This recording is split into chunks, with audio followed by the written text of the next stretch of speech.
Thank you guys very much for joining us. We're here with the creative team behind Battered, Bastards of Baseball. Not just creative team, but a very personal connection to the whole story, which is about this fun minor league baseball team, independent of the system itself, in the 1970s. Portland Mavericks. The story follows our grandfather and Kurt's father, being Russell, who was just a really unique individual. And he was a character actor for many years, and I think was best known as Deputy Clem on Bonanza for 13 seasons. And when that show ended, him and Kurt went up to Portland to start this independent baseball team, which means they didn't have any affiliation with any major league team. So they were completely on their own, had to scout, sign their own baseball players. And he was just really up against a lot of odds when he went up there to start this team. And pretty soon team started taking off, and the town just really started falling in love with these players and being in the team and the show that he created. And it was a little bit different than the way that the system was doing it, or the way that organized baseball had their minor league system. So yeah, absolutely. And at the time that Bing and Kurt went up to Portland, Portland had just lost its longtime minor league affiliate, the Portland Beavers, who were there for 69 consecutive years.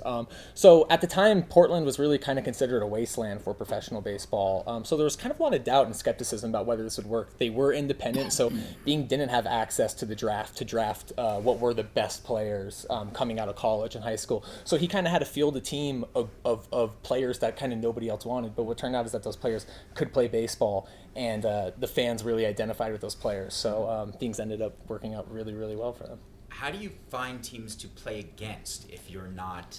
Well, what you have to understand is that that's not the problem. You got plenty of teams to play against. The problem is, can you get in? And the concern was, can you compete? The reason my dad, his history was, he was a graduate of Dartmouth. He knew business. He was a businessman. He was also an actor. Entertainment was part of his world and part of his thought process. But he was really a baseball man. He had a fantastic eye for ball players.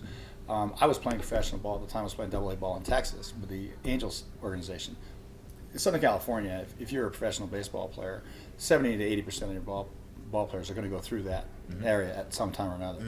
I played against everybody there was to play against at that time that was playing pro ball, going to be playing pro ball. So we knew players that were good, that had been let go for personal reasons.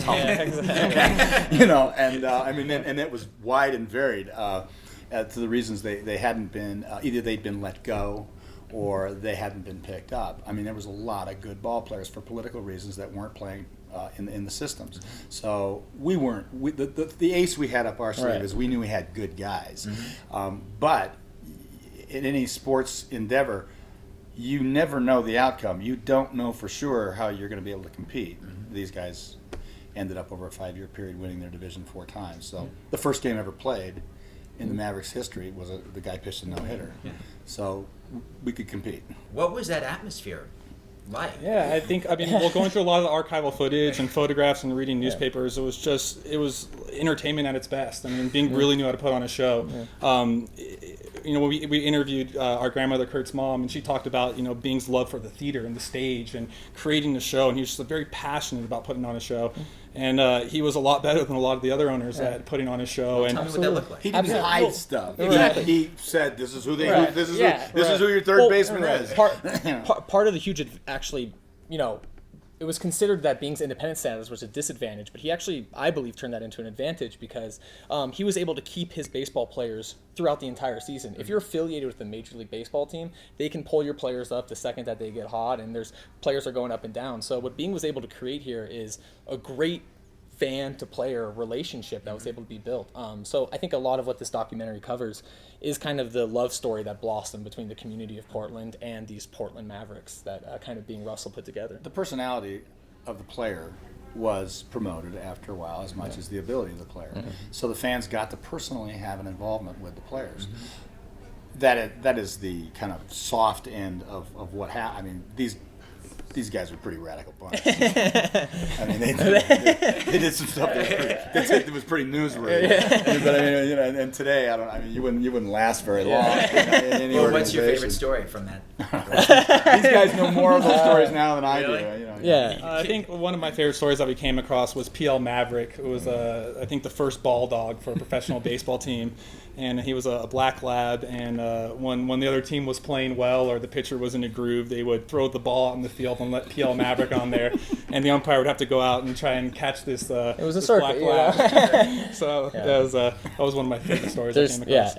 13th man. Yeah, exactly. I mean, it speaks to, there's the American romance with baseball, and it's, in its way, it can be less formal. Right. In that way, you do have that relationship with players. It doesn't quite happen with football or even basketball, which is on a smaller. Yeah, absolutely. From the other side, having played on it, what is it? Well, and I don't know. I mean, I'm not speaking to the documentary per se, Yeah. but I was just saying earlier to someone, Ronnie Shelton, who's a really successful and very, very good screenwriter and director, was actually playing professional ball when I was playing ball, and he sent me a screenplay, one of his early screenplays. We eventually hooked up in movies, doing movies together, and had the opportunity to talk about doing a movie together, a baseball movie. We said we should do the definitive baseball movie, meaning that baseball, unbeknownst to I think most people, movies are always written by fans, not the players. Players have a very different point of view, but baseball is different in that the point of view of most ball players that I know is it's a game played professionally anyway by males for females. As a ball player, I could have cared less if there was one man in the stands. I just wanted 50,000 women up there because you're out there playing and you hope there's a sweetness to the game. There's something in that world that says. This is a game played by males for females. Is acting not the same way? Well, no, acting in that regard just falls under a different category. Is that every actress is a little more than a little more than a woman, and every actor is a little less than a man. I think that's more applicable there. But I mean, I don't know if that's part of the feeling that comes out. You get that feeling in your. Well, I think that what we like to talk about is basically that what's different about the Mavericks and kind of what makes them. Kind of in their own era, is that the fans knew the players so well because the players were a part of their own communities. These were guys that you knew. These were guys that you grew up with. Being Russell wasn't the owner that was up in the owner's suite, very distanced away from the action. He was in the fans. The fans got to come and talk to him. When we interviewed some people, they said, "Oh, I love sitting next to Being Russell in the game and giving him an earful about why he isn't starting someone at third base." And I think that.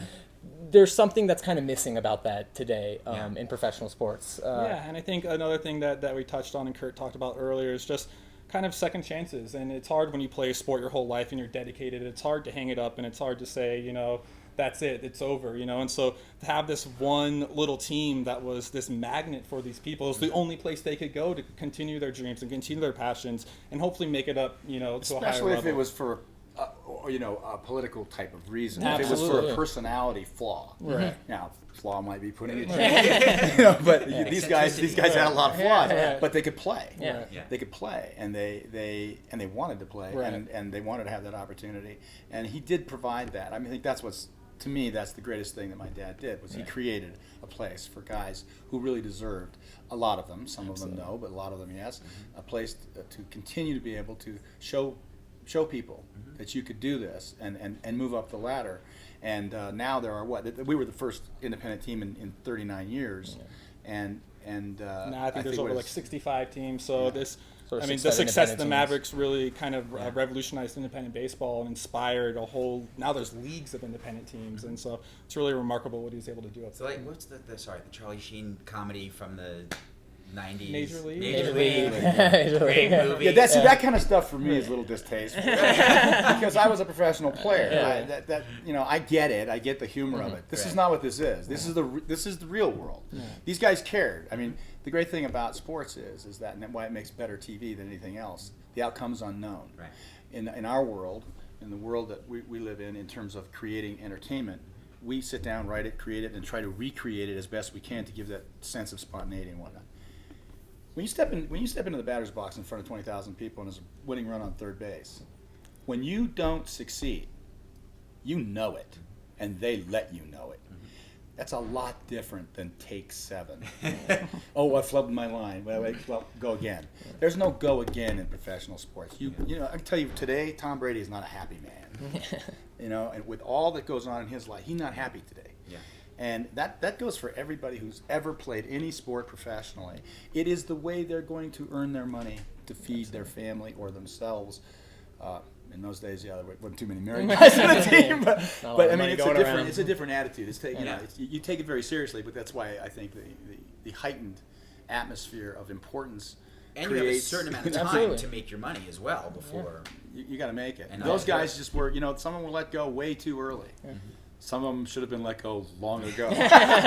Which is great, which I think created like a really interesting conflict that we cover in our story is these organized teams didn't like the fact that they were getting beat by players they let go. And it did create kind of an interesting conflict that I think makes for a really interesting narrative. And I think it's also a really interesting part of the documentary. That I imagine it's particularly rewarding to research your grandfather. Oh, absolutely. I mean, I think that was one of the best parts of making the film. He was a very larger-than-life character, and he's been passed for, I think, 11 years now. And watching archival footage of him and hearing him speak and seeing him, in his middle 40s was really just kind of like, whoa, it was a very, very fascinating experience and something I'm very thankful that I got the opportunity to do. Was there a particular revelatory moment, some piece that you found that...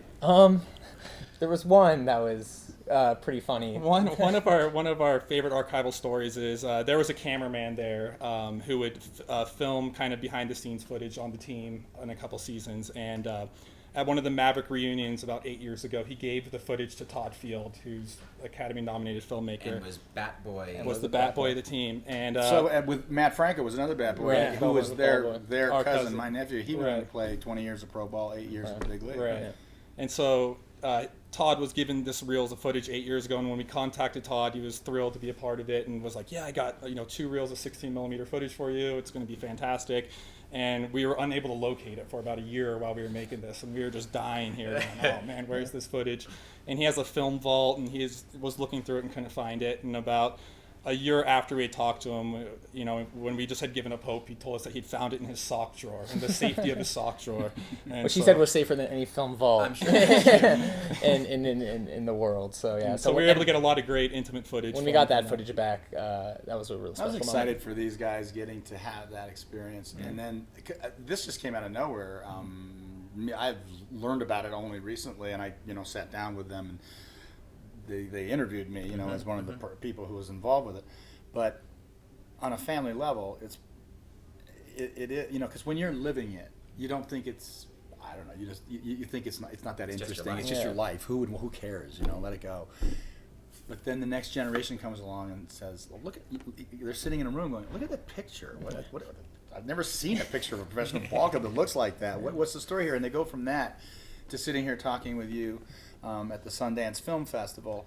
That in itself, it's a journey though that I think is really exciting for me to get to watch them to watch them be a part of. Well, it's so much fun. Thank you guys Absolutely. for joining. Absolutely. Chapman, Clay Make Way, Kurt Russell, Battered Bastards of Baseball at the Sundance Film Festival. Thank you very much. Thank you Good very luck much. this week. Absolutely. Thanks. Awesome.